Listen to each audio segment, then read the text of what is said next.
السلام علیکم۔ میں فرخ MSCS سے آپ کے لیے کچھ گزارشات لے کے آیا تھا۔ نبوت کے بعد کی جو 23 سالہ زندگی ہمارے پیارے نبی صلی اللہ علیہ وآلہ وسلم نے گزاری، اس میں سے 13 سال مکہ میں گزارے اور 10 سال مدینہ میں، کم و بیش۔ اور اگر دیکھیے تو جتنے بھی زیادہ تر معاملات عبادات کے، معاشرت کے، معیشت کے، جتنے بھی احکامات ہیں وہ ہجرت کے بالکل قریب یا ہجرت کے بعد ہی زیادہ تر ہمیں ملتے ہیں۔ یوں کہیں کہ ہماری پوری فقہی عمارت، جس کو کہ امت کے علماء ماشاءاللہ بڑی خیر و خوبی سے اپنے کاندھوں پر اٹھائے ہوئے ہیں، وہ قرآن و حدیث کے زیادہ تر جو مضامین ہیں جو فقہی معاملات کے اوپر مبنی ہیں، وہ مدنی زندگی میں سے ہی نکل کے آتے ہیں زیادہ تر۔ آپ یہ سمجھیے گا کہ میں اجمالی حوالے سے بات کر رہا ہوں۔ اچھا جی، تو نماز کی تفصیلات ہیں، روزہ ہے، حج ہے، زکوٰۃ ہے، جہاد ہے، معیشت و سود ہے، حرمت شراب ہے، حلال و حرام ہیں، تقریباً تمام احکامات جو ہیں وہ مکی زندگی کے بالکل آخر سے شروع ہوتے ہیں اور پھر مدنی زندگی میں ہی نازل ہوتے ہیں۔ تو سوال پھر یہ پیدا ہوتا ہے کہ پھر اللہ تعالیٰ نے اپنے نبی کی اتنی قیمتی زندگی، یعنی نبی آخر الزماں ہیں، ان کی اتنی قیمتی ہے زندگی کہ اس زندگی سے پوری آنے والی تمام تر نسلوں نے قیامت تک کے لیے اسی سے سبق سیکھنا ہے۔ تو اس کا تو ایک ایک لمحہ بہت قیمتی ہے۔ تو اتنی قیمتی زندگی جو نبوی زندگی ہے، اس کے جو 13 سال ہیں نبوت دینے کے بعد کے، اس میں کیا کروایا؟ یہ اتنا اہم سوال ہے کہ اس پہ جتنا بھی آپ غور کریں اتنا کم ہے۔ یعنی یوں سمجھ لیں کہ ایک اندازے کے مطابق نبوت کی زندگی کے 43%، 43% جو ہے وہ پورا اسلام کی تعلیمات اور مسائل اور ان پہ عمل کر کے دکھانے کے لیے نکل گیا۔ یعنی مدنی زندگی جو ہے وہ نبوت کی زندگی کا 43% ہے۔ تو 43% زندگی میں تو تمام مسائل، تمام چیزوں پہ عمل کیا، جہاد کیا، حج کیا، روزے رکھے، سب کچھ کر لیا اس زندگی میں۔ پورا کا پورا اسلام جو ہمیں عملی طور پہ ملتا ہے وہ اس 43% زندگی ملتا ہے۔ تو یہ 57% جو باقی زندگی ہے جو مکہ میں گزری تھی، وہ کس کام میں لگ گئی؟ تو اللہ تعالیٰ نے زندگی کا، نبوی زندگی کا زیادہ تر حصہ وہ کیا کام کروایا، جبکہ صرف 10 سال جو ہیں وہ باقی سارے اسلام کی تعلیمات کو دے دیے گئے۔ تو ان 13 سالوں میں ایسے کیا، مطلب اتنا بڑا عرصہ، 13 سال بہت بڑا عرصہ ہے، اس میں اگر حج نہیں ہوا، عمرہ نہیں ہوا، جہاد نہیں ہوا، اس میں جو ہے وہ نماز کے میجر احکامات نہیں ملے، اس میں جو ہے وہ روزہ نہیں ہے، اس میں صدقات، زکوٰۃ، یہ سب کچھ نہیں، پھر ہے کیا اس زندگی میں؟ معاشرتی زندگی نہیں، معاشی زندگی نہیں، اسٹیٹ کی کوئی زندگی نہیں۔ تو پھر 13 سال لگا دیے گئے وہ کیا سکھانے کے لیے؟ تو یقیناً اگر یہ دیکھا جائے کہ نبوی زندگی کا میجر حصہ مکی زندگی میں گزرا ہے، تو یقیناً اس میں کچھ اہم چیزیں ہوں گی جو ہمیں سیکھنی ہوں گی۔ اچھا، عام طور پہ لیکن جب مکی زندگی کو تاریخی حوالے سے یا سیرت کے حوالے سے کور کیا جاتا ہے، دیکھا جاتا ہے، تو لوگ اس کو تاریخی نظر سے دیکھتے ہیں۔ یعنی اصل اسلام اور اس کے اوپر بحث، اس کی گہرائیاں اور اس کی زبردست، اس کے مارکے اور اس کے جو پوری دنیا پہ ہونے والے اثرات جو مرتب ہوئے، وہ سارے کے سارے مدنی زندگی سے ریلیٹ کیے جاتے ہیں۔ جب سیرت بیان کی جاتی ہے تو مدنی زندگی سے نکال کے لایا جاتا ہے کہ یہ دیکھو، یہ ہے اسلام۔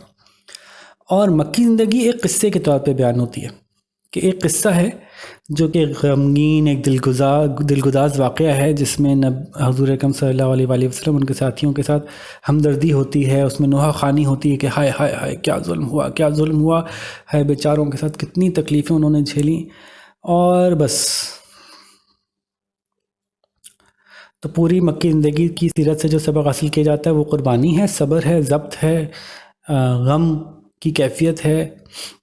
اور اگر مکی زندگی کا مقصد صرف یہی تھا کہ امت صبر و ضبط و نوحہ خوانی ہی سیکھے، تو 57% نبی کی نبوت کے بعد کی زندگی کا 57% اسی پہ خرچ کر دیا، تو شاید یہی واقعی اسلام کا بہت اہم حصہ ہے، یا پھر شاید ہم سے سمجھنے میں کچھ غلطی ہو رہی ہے، کچھ خطا ہو رہی ہے۔ اور اگر یہ غلط فہمی ہے تو وہ کیوں ہے؟ اس میں کچھ سبھی کا چھوٹا چھوٹا سا قصور معلوم ہوتا ہے کیونکہ آپ کوئی بھی سیرت کی کتاب پڑھی ہے، میرے سامنے کئی کتابیں نظر آ رہی ہیں مجھے، ان میں سے ایک کتاب بھی اٹھا کے میں نے دیکھی تو ایک اندازے کے مطابق نبوت کے بعد کی مکی زندگی پہ صرف 25% حصہ ہے، اور نبوت کے بعد کی مدنی زندگی پہ 75% حصہ کتاب کا موجود ہے۔ تو چونکہ کتاب بھی مدنی زندگی پہ ہی فوکس کر رہی ہے، مکی زندگی کو ایک جلدی سے اس کے واقعات کو کور کرتے ہوئے آگے نکل جاتی ہے، تو پڑھنے والے کے ذہن پہ ایسا امیج بنتا ہے کہ جیسے ساری اہمیت مدنی زندگی کی ہی ہے۔ تو سمجھانے والے شاید یہ کہے کہ بھائی مدنی زندگی کے واقعات اتنے زیادہ ہیں، اتنے زیادہ واقعات ہوئے مدنی زندگی میں، تو ظاہر ہے کتاب کے زیادہ صفحات اسی پہ لگیں گے۔ میں بالکل یہ سمجھ رہا ہوں، میں تو نہ اپنے آپ کو عالم، نہ میں کوئی عالم ہوں، نہ میں کوئی کسی قسم کی میں سند رکھتا ہوں یا اپنے آپ کو سمجھتا ہوں کہ میں کسی قابل ہوں۔ میں تو محض ایک طالب علم ہونے کی حیثیت سے سوال کر رہا ہوں، جس کا یقیناً اساتذہ کرام بڑا بہترین جواب دیں گے۔ مجھے پوری ان کے ساتھ جو ہے وہ ان کی طرف میری جو ہے وہ امیدیں وابستہ ہیں، اور انہی سے سیکھتے ہیں ماشاءاللہ ہم لوگ۔ تو محض ایک طالب علم کا سوال ہے، اور دوسرے طالب علموں سے بھی ہے کہ بھئی تم لوگ بھی تو ذرا سوچو، ایسا تم لوگ کیوں نہیں سوچتے، بس خاموشی سے آنکھیں بند کر کے جو ہے وہ سنتے رہتے ہو؟ تو تھوڑا سا دماغ بھی چلاؤ۔ اور سکھانے والا، پڑھانے والا اسی لیے پڑھاتا ہے، اور وہ بڑا خوش ہوتا ہے اس بات سے کہ بھئی کوئی سوال پوچھے، کوئی تاکہ اس سے پتہ چلے کہ ہاں بھئی سننے والا غور سے سن رہا تھا، ٹھیک ہے نا۔ تو سوال یہ تھا کہ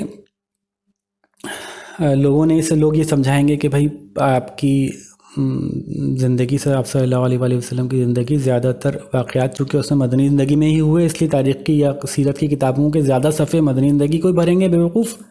میں کہتا ہوں جی جناب، بات تو بالکل ٹھیک ہے، آپ کی بات بالکل درست ہے، میں صرف اس طرف توجہ دلانا چاہ رہا تھا کہ ہماری تاریخ کی کتابوں کی یا سیرت کی کتابوں کے زیادہ صفحے مدنی زندگی سے پر ہیں، جبکہ رب کائنات نے نبوی زندگی ہمارے پیارے نبی صلی اللہ علیہ وسلم کی زندگی کے زیادہ صفحے مکی زندگی سے پر کیے ہوئے ہیں۔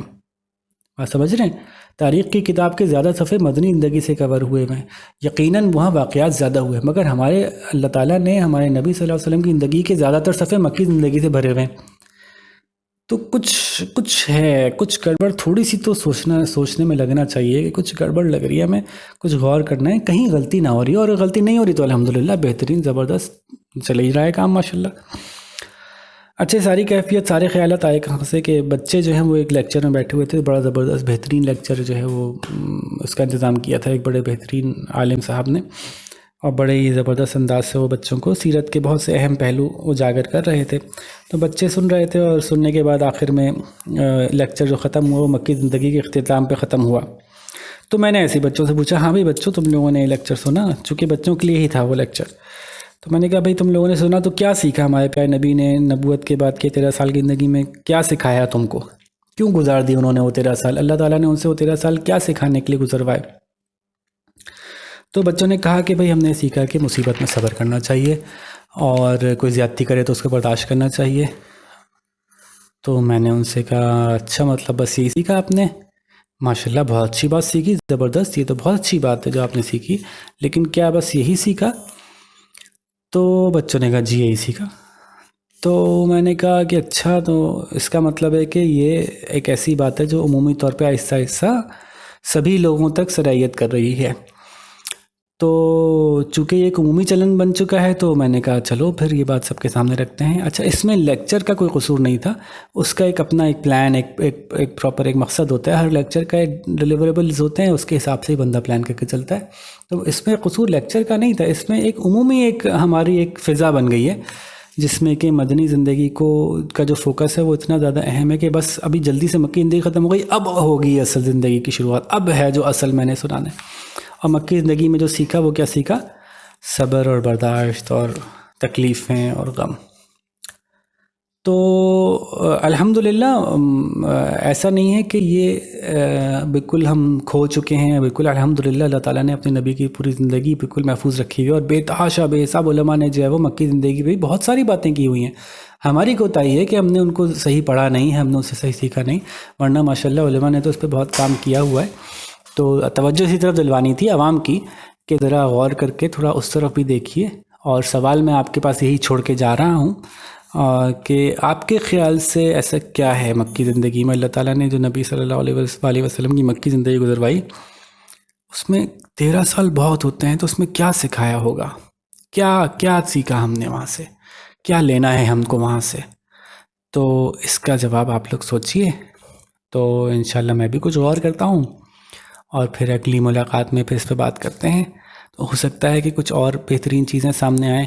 یقیناً جو علماء نے کتابیں لکھی ہیں، بڑے بڑے پوری امت کے بے تحاشا زبردست علماء گزرے ہیں، بہت جید، بہت زبردست، دنیا کے ہر علاقے میں ہی، تو ان سے بھی تھوڑا استفادہ کریں گے، طالب علم بن کے سیکھیں گے کہ وہ کیا بتاتے ہیں کہ نبی کریم صلی اللہ علیہ وسلم کی مکی زندگی میں سیکھنے کا تھا کیا۔ ٹھیک ہے جی، تو امید ہے کہ بات کچھ سمجھ میں آئی ہوگی، اور اب آپ لوگ بھی اچھے طالب علم بن کے سوچیں گے اور غور کریں گے اور سوال اٹھائیں گے اپنے آپ سے، اور سیکھیں گے پھر بڑوں سے۔ ٹھیک ہے جی، السلام علیکم۔